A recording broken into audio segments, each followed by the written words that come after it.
Welcome to Anguilla. This garden is new for me. It's everything I have to deal with in a garden is new for me.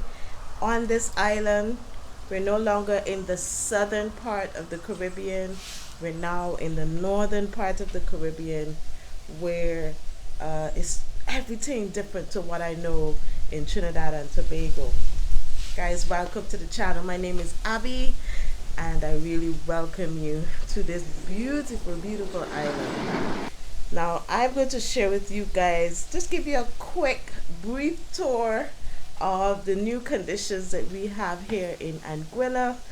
Um, right off the bat, guys, I can tell you a couple of things that I've noticed to be completely different is the rainfall here is way less than it is in Trinidad and Tobago. Trinidad and Tobago every week, at least twice or three times, if not five times a week, we will be inundated with heavy torrential rainfall.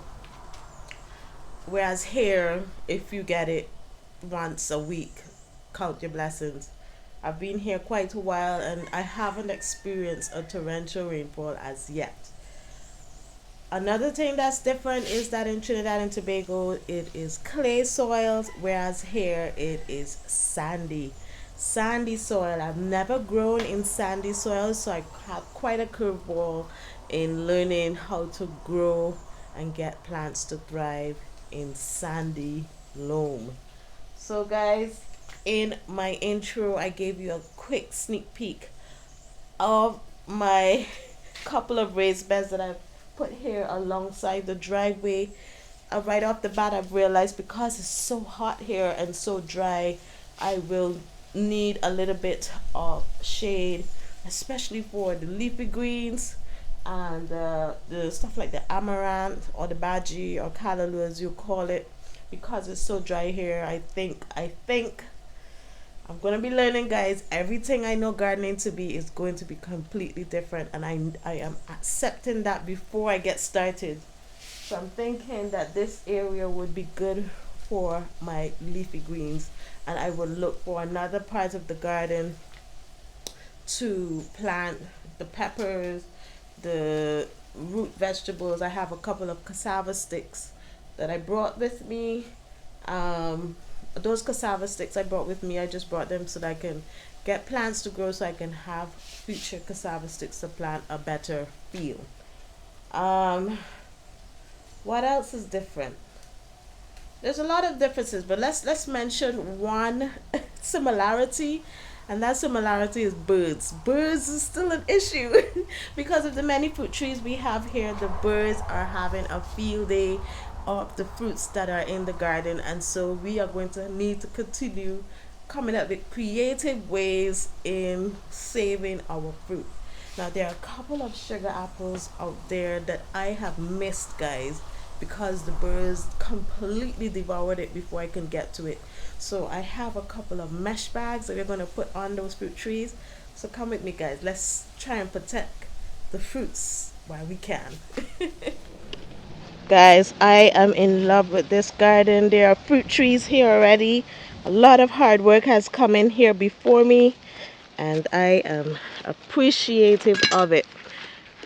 Now you can see here, I'm going to set my tripod up here. I'm my own camera guy. So what I have is a couple of mesh bags, and I am going to see if this could fit this fruit. Nope, can't fit this fruit. I'm gonna go through my stash right here and see if I can find a size that can fit this fruit. I really hope I do. It seems as though none of these mesh bags I have here are big enough for this fruit. The biggest one is from small to medium to large, and the largest one is not fitting the fruit. So I'm going to have to go back online and see if I can order a different size bag, a bigger bag. I think I will order all large to extra large size mesh bags in order to try and save fruit in the future. But right now, I'm going to have to play a musical fruit with this bird, and hopefully I can get it first. So I have with me my machete, and my plan is to tackle a huge passion fruit vine on the southern part of the garden, which is over here. Over here, guys, it's the southern part of the garden, and it's growing up this coconut tree. And so this entire area over here gets sun all day. It's the southern part of the property, and I'm hoping to clean this out and plant the vegetable garden here. Whew. It's gonna be a feat. So my plan is just to find the trunk of the tree, chop the vine off, let it wilt, and compost in place so that I can get some organic matter into the sandy soil there. And when that's all wilted and I can see what's going on in there, then I would venture in there. All I've seen here so far while preparing these beds is the 40 legs, or what we call the centipedes, and I know for sure they're going to be centipedes in there. There are a bunch of lizards here. I'm okay with the lizards now. Before I hated them, but now I realize that they don't really care about me. But those centipedes, I dare not play with those. The sad thing is that this passion fruit is beginning to flower, but the garden needs to get in. So unfortunately, it has to go. So this is the first spider I'm seeing in the garden. I don't know if there's any poisonous spiders in Anguilla, but he's quite scary looking to me. So I'll try and see if I can work around him and find the trunk of this tree.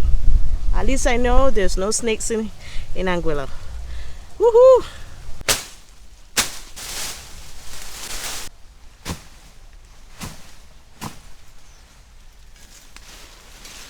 I think I found the main trunk, guys, but the spider is right there. So I'm just gonna chop wild here, and that's it. I'm gonna leave it alone.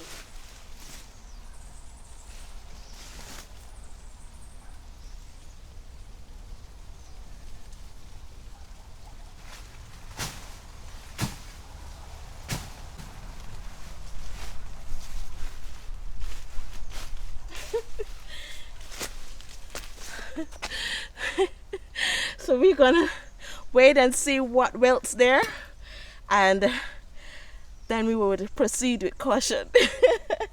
Ooh, the spider got closer to me. I'm done. Let's go and check out the seedlings. Oh gosh, we got a good bowl of guavas. While I was cutting the passion fruit, I saw that a lot of guavas had fallen. And you guys knew that last year, was it last year? Yeah, last year we did an experiment together. We got guavas and we made our own guava jam, and it was dearly loved by the entire family. And so I am not wasting any guavas that we're getting, because guava jam is also expensive here. It's actually 10 EC dollars, so that's like about $30 TT a jar.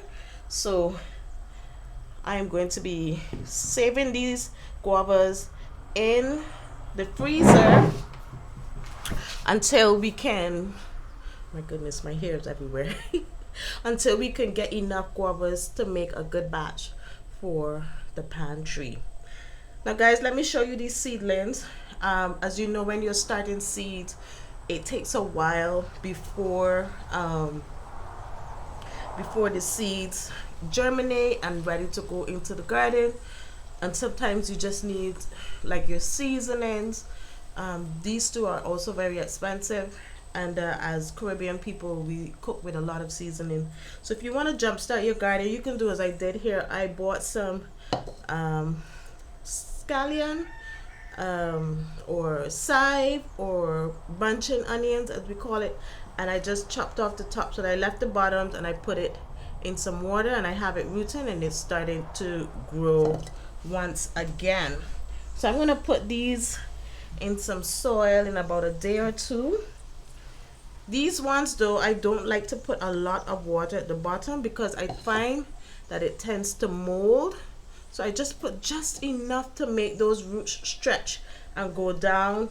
I'm not sure if you can see, it's just a little bit at the bottom, and so that minimizes, you know, the scallion from going moldy. Just enough moisture, just to encourage the root system to stretch and find the water. Also, let me get you another herb that is quite expensive, but I've also encouraged that when you buy it, you can get new plants from cuttings from the grocery store, and that is fine thyme. Let me show you what I did.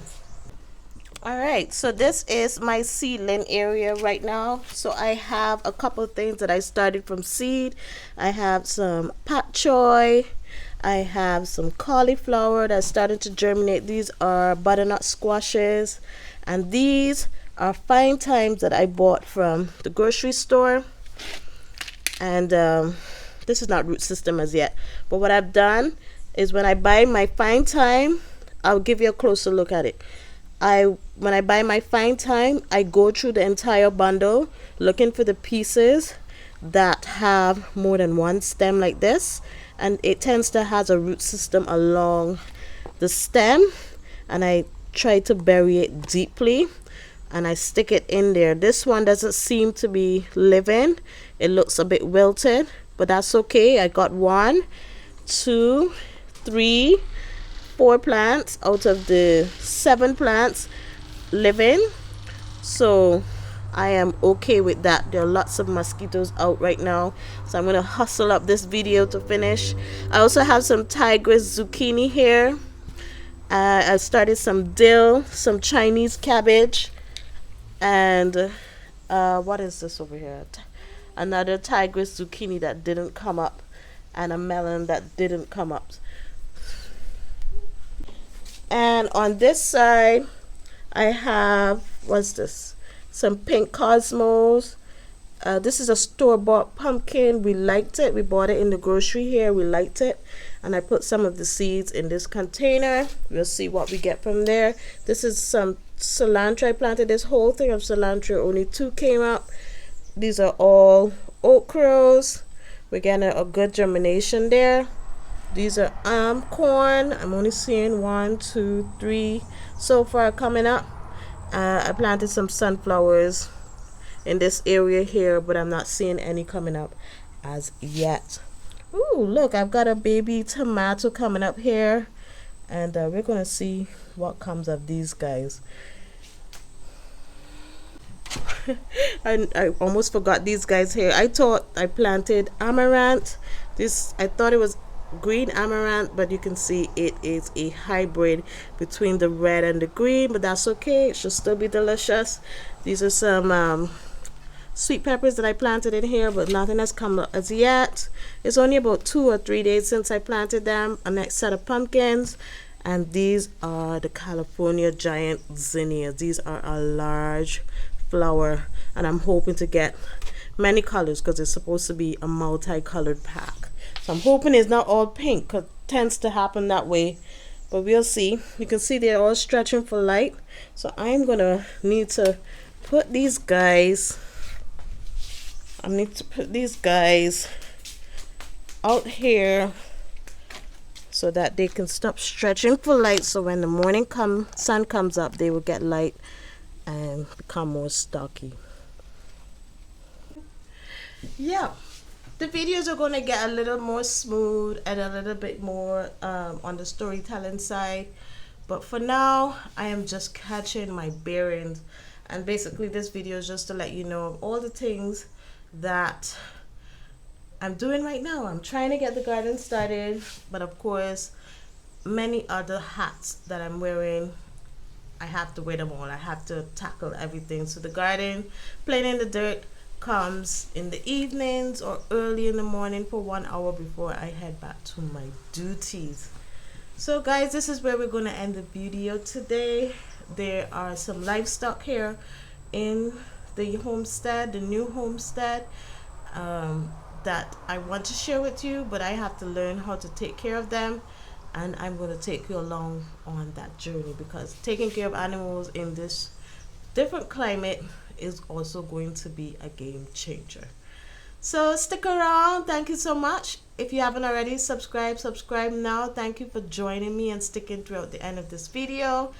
And this is me encouraging you, wherever you are in the world, you can be self-sufficient in some way. I'm not saying that you could be self-sufficient in everything, but at least try to be self-sufficient in some way, that if things go completely awry, that you can still feed your family for a day or two. Good grief. There are lots more mosquitoes here. For some reason, that's not adding up to me. See you guys in the next one. Take care. Don't forget, hit that all notification bell and share the videos with your friends and family that you think would enjoy the video. Take care, guys. See you in the next one.